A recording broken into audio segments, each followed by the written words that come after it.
Watch a flame in a draft. It doesn't go out. It leans one way, then the other, pulled and pulled again, never able to stand straight and be still. The Bible keeps a word for a heart that lives like that flame. And it is the word your English translation hands you as anxious. But when the New Testament reaches for this word, it does not set it next to a diagnosis of nerves. It sets it next to a very specific and very physical picture. A person trying to face two directions at the same time. A heart split down the middle, east. And once you see what the text places on either side of the anxiety word, the single most quoted anxiety verse in the Bible stops sounding like a soft reassurance and starts saying something far stranger and far stronger than the coffee mug version. It does not say the storm will end. It says your mind will be guarded while it is still storming. By the time we are done, do not be anxious will not sound like calm down ever again. It will sound like a sentry being posted at a gate in the dark.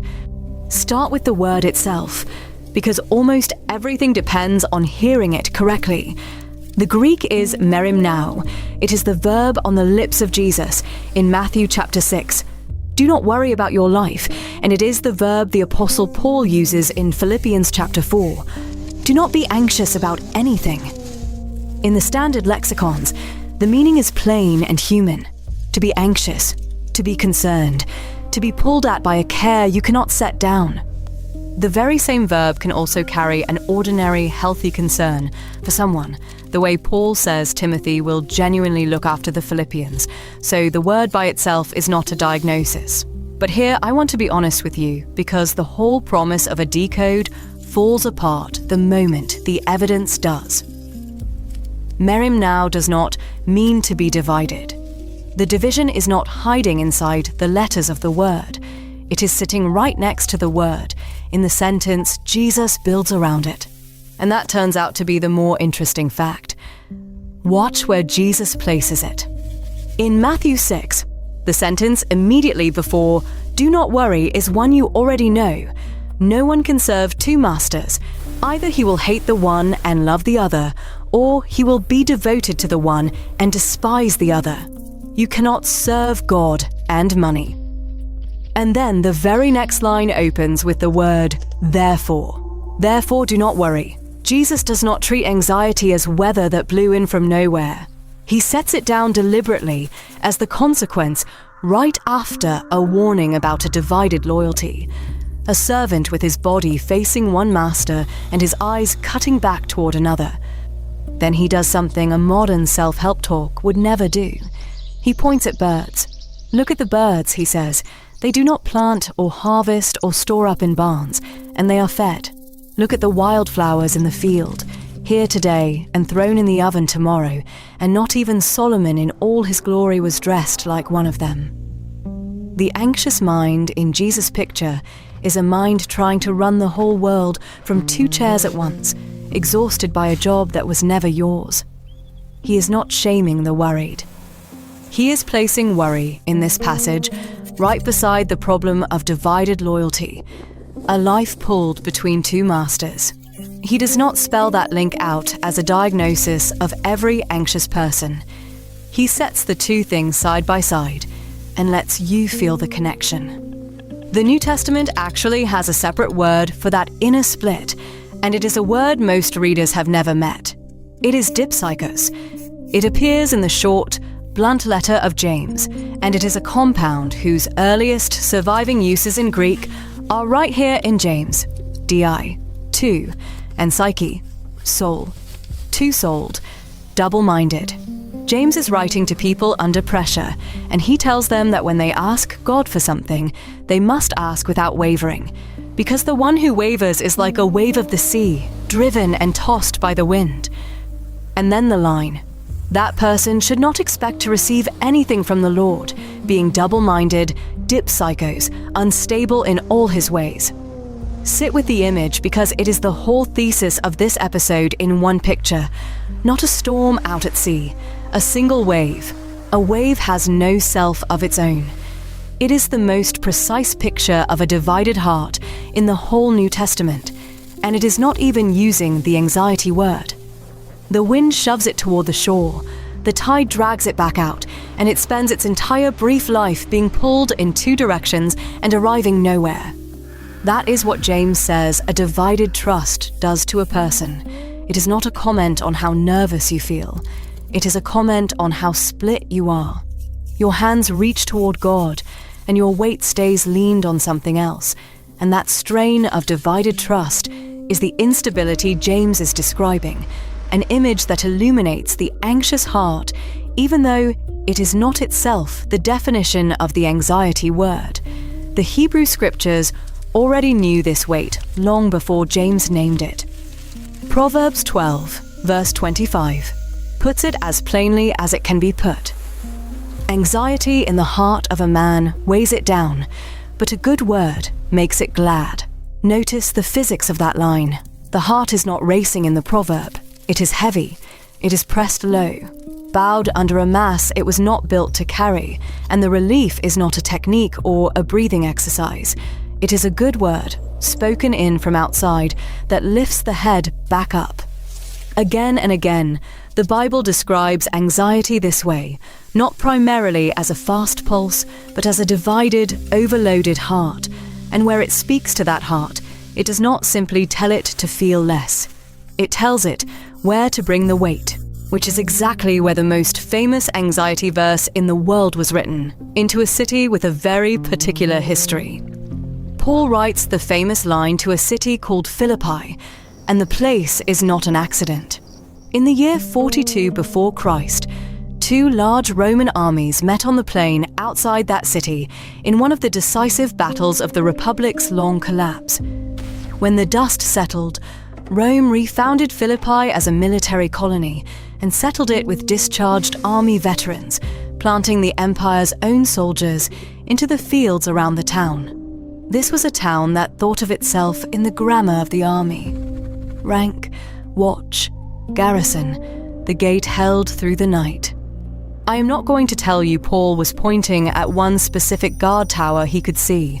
The text does not say that, and I would rather underclaim than sell you a detail I cannot back. But he is writing into a town whose whole identity was built out of soldiering. And when he reaches, in the very next breath, for a word to describe what God's peace does, the word he chooses is a soldier's word, the kind of word that would have landed in a veterans colony the way deploy or hold the line lands on a military base today. Here is the verse, and read it slowly, because speed is what hides its edge. Philippians 4, 6 and 7.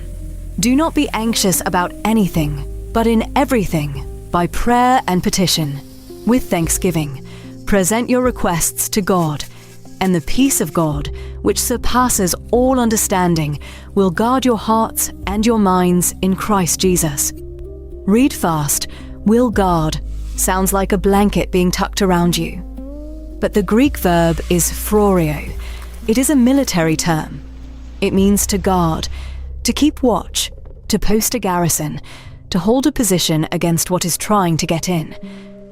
It is the word you would use for the sentry on that colony wall. And Paul does something audacious with it. He takes that hard guarding word and he makes God's peace the one doing the guarding. The peace of God will stand watch over your heart and mind. He is not promising the anxious people of Philippi a warm feeling that will make the fear pleasant.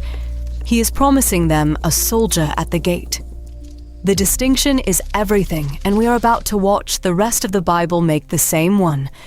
And now notice, carefully, the thing Paul does not say, because the modern reading depends on not noticing it. He does not say, the thing you are afraid of will not happen. He does not say the peace will remove the threat, or resolve the situation, or answer the question keeping you awake. He does not even promise the anxiety will stop arriving. His actual, explicit promise is narrower and tougher than the one on the poster. God's peace will guard your heart and mind. The circumstances in the valley may not change at all. Paul, remember, is himself writing this from a prison cell. The man telling a frightened church not to be anxious is in chains as he writes it, and his own circumstance does not resolve inside the letter. He is not describing a peace that arrives because the problem left. He is describing a peace that stands watch precisely while the problem stays. That is why he adds the strangest phrase in the sentence, a peace which surpasses all understanding. We usually hear that as a compliment, as if he means the peace is wonderfully large. But read it against the garrison word, and it means something more precise. This peace is not produced by your understanding. It does not come from you finally figuring the situation out, running the numbers, reasoning your way to safety. It surpasses your understanding, which is another way of saying it does not wait for your understanding to catch up. It can hold the gate before you have solved a thing. If you want to see what that looks like in a body and not just a sentence, the Bible gives you a scene, and it is not a gentle one. Go to the prophet Elijah at the moment right after the greatest victory of his life. He has just stood alone on Mount Carmel against 450 prophets of Baal, called down fire in front of the whole nation, and won so completely that the people fall on their faces. By any measure, it is as complete a victory as a prophet could ask for. And then a single message reaches him. Queen Jezebel sends word that by this time tomorrow he will be as dead as the prophets he defeated. That is all it takes. The man who outprayed an entire pagan priesthood the day before now runs for his life, out into the wilderness, and collapses under a lone broom bush in the desert, and he asks God to let him die. "I have had enough, Lord," he says. "Take my life." This is not a weak man. This is the prophet who outprayed a nation the day before, and he is face down in the sand. Wrung out. Done. Now watch what God does, because it is the whole point, and it is not what a religious instinct would predict.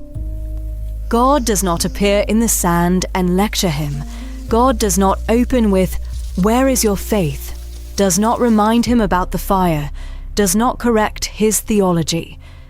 The first thing that happens to the most exhausted man in Israel is that he is allowed to sleep. Then an angel touches him, and there is food, a warm cake baked on hot stones and a jar of water, and one instruction: get up and eat. He eats and he lies back down, and he sleeps again. And the angel comes a second time, touches him a second time, and says, "Get up and eat, because the journey is too much for you." Twice. Sleep, food, water, sleep, food, water. And not one word of correction before God speaks a single line of counsel. Only after his body has been carried back from the edge does God send him on the long road to Mount Horeb, and even there, the lesson is not thunder. A great wind tears the mountain, and God is not in the wind. An earthquake, and God is not in the earthquake. A fire, and God is not in the fire. And then, after all the noise, comes a low whisper, a sound of near silence, and it is out of that stillness that God speaks with him again. The whole scene is a rebuke to the idea that the answer to a terrified body is a stronger sermon. God's first response to his panicking prophet was rest and food. That is not a lapse of faith. That is the pattern the text lays down on purpose, and we will pick it back up before the end. One aside before the next turn. If this is landing, the subscribe button genuinely matters here. It is what pushes this in front of the people scrolling at 3 a.m. because they cannot sleep and cannot set the weight down. Do that if you can. Then let's get to the most physical instruction the New Testament ever hands an anxious person. The most physical instruction about anxiety in the whole New Testament is hidden in a single verb. 1 Peter chapter 5, verse 7. Cast all your anxiety on him because he cares for you. We read that as a soft line, but the verb for cast is eperipto, which means to throw or cast something upon something else, a real transfer of weight from one place to another. It is a movement, a real transfer of weight from one back to another. And this is the part that makes it stick in the mind. That exact word appears in only one other place in the entire New Testament, and it is a strangely physical one. In Luke 19, verse 35, when the disciples throw their cloaks onto the back of the colt for Jesus to ride into Jerusalem. Same verb. The picture Peter reaches for is not a feeling and not a mood. It is the motion of a tired traveller lifting a sack off his own aching shoulders and heaving it onto the animal that was made to carry it. Anxiety, in this instruction, is not something you calm. It is something you throw. And the reason you can throw it is the back half of the verse, which the "just relax" reading always skips, because he cares for you. The Greek there is merimnao, and it means he is genuinely concerned about you, that the thing on your shoulders actually matters to the one you are throwing it to. You are not flinging your weight into an indifferent sky. You are handing it to someone the text insists is paying attention. And there is one more piece the calm down reading cannot see, and it is sitting back in the Philippians verse. Paul says to bring the anxious things to God by prayer and petition, with thanksgiving. Thanksgiving. Bolted right onto the asking. He does not explain it, and he does not promise it flips a switch that turns the feeling off.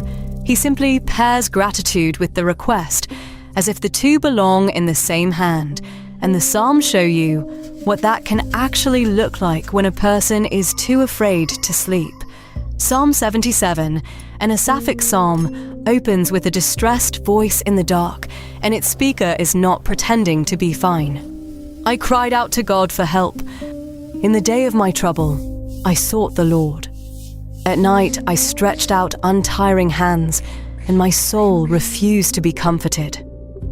He asks the questions you are not supposed to say out loud. Has God rejected me forever? Has his mercy simply run out? Has he forgotten to be kind? And then, at the hinge of the psalm, he makes a decision that is not a feeling. I will remember the deeds of the Lord. Yes, I will remember your wonders of old. He does not wait to feel better before he remembers. He reaches, on purpose, for what he already knows to be true, while the fear is still standing in the room with him. That is thanksgiving with the lights off, not a mood, a move. And if you think this pattern is only for prophets and psalm writers, the text puts the same thing in the mouth of the one person a Christian reader would least expect. On the last night, in an olive grove called Gethsemane, Jesus himself is described as overwhelmed. Matthew says he began to be sorrowful and troubled, and then, in his own words to his friends, "My soul is overwhelmed with sorrow to the point of death." That is not a man serenely above the fear. He falls with his face to the ground, and the prayer he prays is the most honest, anxious prayer in the book. "My Father, if it is possible, may this cup be taken from me. Take the circumstance away. Remove the thing that is coming." He prays it, and then he prays it again. 3 times, Matthew says. And the cup is not taken away. The circumstance does not move. What some manuscripts of Luke add instead, in a passage the earliest copies do not all contain, and which is therefore textually disputed, is an angel who comes, not to cancel the cross, but to strengthen him to walk toward it. Sit with how strange that is against everything we assume. The one figure in the story, with every reason to expect the storm to part, gets exactly what Paul promised the Philippians and what the angel gave Elijah. Not the removal of the thing, but the strength to stand in front of it. He does not get calm because the cup left. He gets carried through while the cup stays full. And the line he lands on is not, "May it pass," but in Luke's wording, "Not my will, but yours," and in Matthew's, "Not as I will, but as you will." A heart in real anguish, in the one place you would most expect it to break, chooses a single direction, and is held. This is the same shape Paul described from his prison cell. Not the removal of the thing, a guard set in the dark while the thing stays, So now put the words back together and look at what the Bible is actually holding out, because it is not the version printed on the mug. Anxiety, merimnao, is set in the text right beside a divided, double-minded heart, a life pulled between two masters like a wave shoved by the wind and dragged by the tide. That is the diagnosis. And the cure the text offers is not the one you were handed. Paul never promises the circumstance will resolve. He does not promise the feeling of calm. What he promises, with a soldier's word, is that the peace of God will stand watch, florio, over your heart and your mind. Hold the two things you were probably taught to confuse. Calm is a feeling, and a feeling rises and falls with your circumstances. When the news is good, the calm comes. And when the news turns, the calm leaves, because it was always downstream of the situation. What Paul describes is the opposite animal. It is a peace that guards precisely because it surpasses understanding, which means it is not manufactured by your grasp of the situation and does not evaporate when your grasp fails. It can hold the line in the dark, before the sun is up, before anything is solved. The Bible never hands the anxious person a switch labeled, "Feel less." It posts a guard. Here is an image to carry out of this, and I want to be careful, because it is only an image, not a doctrine. Picture an old fort, guarding a mountain pass. The fort does not stop the weather. It does not flatten the mountains or turn back the night. The storm still comes up the valley. The dark still falls the way dark falls. What the fort does is hold the pass and keep watch, so that whatever is moving out there in the shadow cannot simply walk in unopposed. Hold that loosely against Philippians 4, not as a definition, just as a way to feel the shape of it. God's peace, keeping watch at the gate of you, while the valley stays exactly as dark as it is tonight. That is a different promise than the one you were sold, and it happens to be the one that survives contact with a real life. That flame in the draft from the very beginning never stops leaning. The promise was never that the wind would die down. It was that something steadier than the wind would stand watch while it blew. So when the unsteadiness starts up again tonight, when the mind splits and starts facing two directions and the heart presses low, you do not actually have to win the argument with the fear. The text does not ask you to. What it gives you instead is a set of moves, and not one of them is calm down. 1.